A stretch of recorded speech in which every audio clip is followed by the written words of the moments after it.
Ah! I'm hit! Rob, what's he like? He's definitely dead now.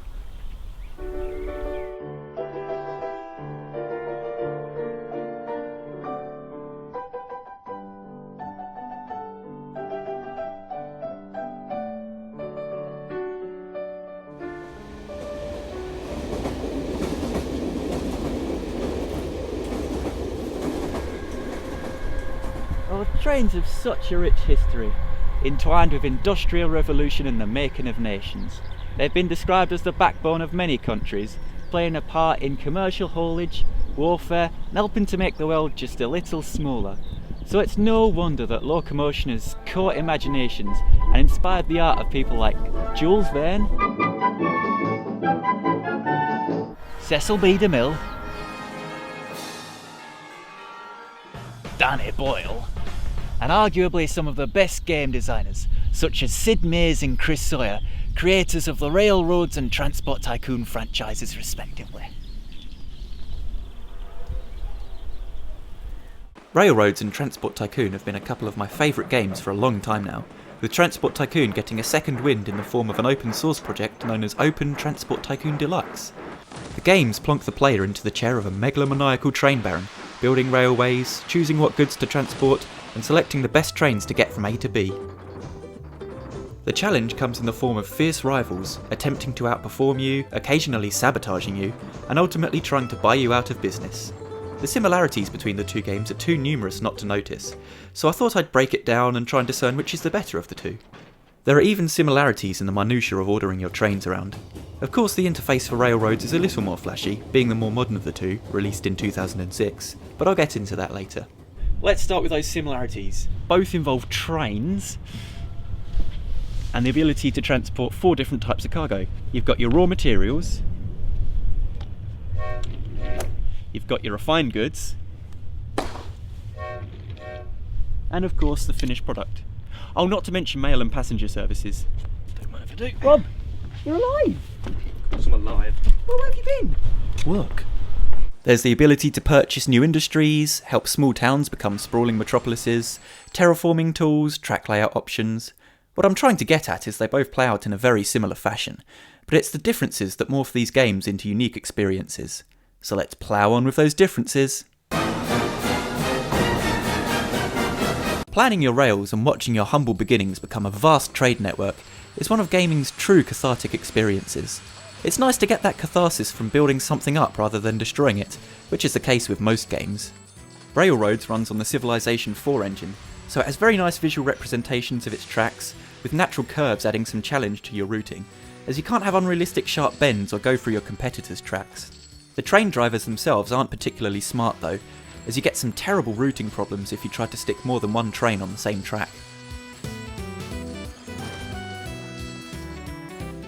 OpenTTD has that same organic growth, but the isometric graphics make placing tracks a much simpler affair, and with a baffling array of signals and traffic lights to choose from, you can ensure your trains don't get lost and stuck, providing you know what the heck you're building. Look at these things. What even is that? This better routing allows for many more trains on your tracks, letting you build a network that's more realistic in its interconnectedness. Although if you do it wrong, OpenTTD has crashes. Carnage! The passion for rail history is obvious to anyone who's played Sid Meier's Railroads. It contains examples of real trains for you to build your trade empire with, and you'll be facing off against real train barons from history, bartering over real engineering breakthroughs in scenarios inspired by historical events. Loading screens are plastered with interesting facts and information about your adversaries and the engineering feats you fight over. Unfortunately, due to my modern PC, the game loads so damn fast I don't have a chance to read the info on the loading screen. While I'm on the topic, if you have a PC with more than a single channel RAM, or more than a single core processor, you're probably going to have to do a bit of Google food to get this game to work. This is precisely the reason it was taken off Steam, because with all of the different operating systems, processors and makes of RAM, it's impossible to release a one-size-fits-all patch, and Valve were inundated with complaints of Railroads crashing. It's a little odd, because you can pick up the older iterations of Railroads on Steam and they work just fine. OpenTTD, on the other hand, is an active community project, so it works on most systems, and it even has active multiplayer support. It doesn't seem to share Railroad's knack for history though. While it does have engines based on real-world equivalents with different names, all of the other names in the game are randomly generated, from the place names to the competition. Another massive difference I haven't mentioned so far are the lorries, planes and boats that are a quintessential part of Transport Tycoon, but absent from Railroads.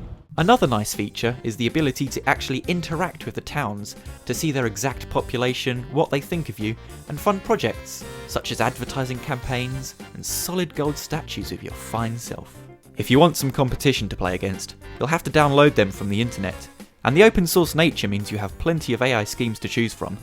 But whatever you choose, they won't feel quite as alive as the AI from Railroads, who attempt to buy you out, challenge you on industry auctions with their little moustache-twirling faces. Why do all of the opponents in Railroads look like Looney Tunes villains? Probably because they keep trying to take my coal. Hey Cornelius Vanderbilt, you get ye back here with that coal, you... Come on, that's not cool. Ah, whatever, take that. Yeah, whatever, get dominated, nerd. If I had to pick a favourite, I think I picked Transport Tycoon. Sure, it's the older game, but it's more in depth with more options, more direct control over your land and tracks. It's got bigger maps and longer lasting campaigns. It's just more comprehensive. Still, these are some of my favourite games of all time and definitely worth a look. And with OpenTTTTTTTTD being free to download, you don't have an excuse. Now I wonder where my life will take me after I retire from the train game.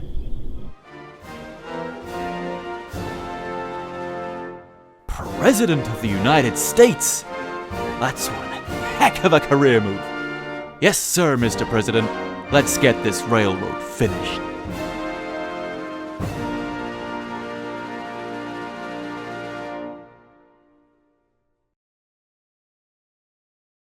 With natural curves,